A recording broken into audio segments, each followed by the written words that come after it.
Great to have you here today, Rick. Thank you for having me. It's a pleasure. So of all the topics in science, and in particular in neuroscience, I confess that creativity is the most difficult one to capture, because you can find papers, scientific studies, that is, on convergent thinking versus divergent thinking. And there are definitions to these, and they take on different forms. But in a strict definition form, it seems that creativity has something to do with either rearranging existing elements or coming up with new elements. But as I went into your book, which I've done twice, I've read it twice. And by the way, I feel so blessed and honored to have gotten an early copy from you, or a final copy early, that is. But having gone through it twice, I'm now convinced that there may not actually be an internal source of creativity that exists on its own, right? And the example that you give that for me really is serving as an anchor, and tell me if I'm wrong here, is this idea that ideas and creativity are a little bit like a cloud. If you look at it at one moment, you might think that it looks like one thing, where it has a certain shape and texture. But then you look at it a moment later, it could be quite a bit different. And if you look at it an hour later, it very well could be gone. And the reason I think that serves as such a powerful hook for me to think about creativity, and why I think neuroscientists and scientists in general have never actually captured a way to even talk about creativity, stems from somebody that you knew in person, but that, as you know, I greatly admire.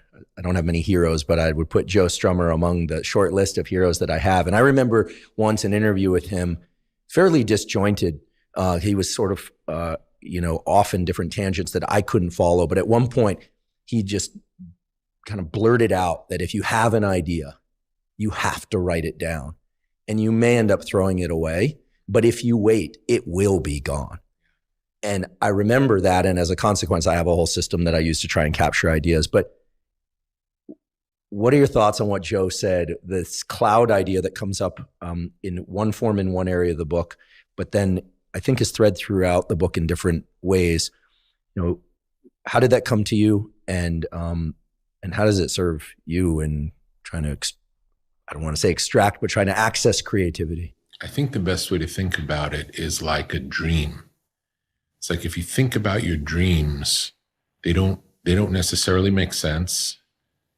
When you wake up, you might remember part, but not the whole thing. Then if you start writing them down, they'll come back, and they may not make sense to you. There'll be a series of abstract images, and maybe someday in the future you'll be able to look back and understand what they mean, and maybe not. And that's sort of how the art making process works. Is like, we're making things and we're looking for a feeling in ourselves, and it could be a feeling of excitement or enthusiasm, a feeling of interest, a feeling of curiosity, I want to know more, feeling of leaning forward. And we're following that energy in our body when we feel there's something here, I want to know more, I want to know more, I want to know more. And, but I'll say it's not an intellectual process. It's a different thing. That's why it's hard even to talk about it, because it's so elusive,